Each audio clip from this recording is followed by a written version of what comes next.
हाथी एवं मांकड़ एक छोट कहानी। एक जंगल रे गोटिए हाथी एवं गोटिए दुष्ट मांकड़ रहुथिले। मांकड़ती सबु बेले गछरे डेई पड़ी समस्त प्राणी को चिड़ाउथिला। गोटिया दिन से हाथीर शुंडरे किछि पानी ढाली देला।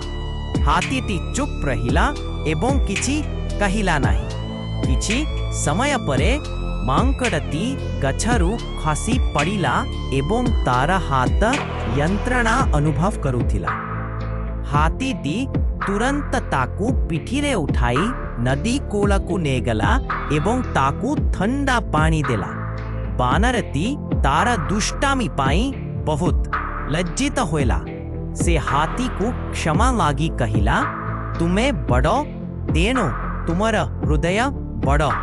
सेही दिन ठारू दुहे बहल बंधु होए गले।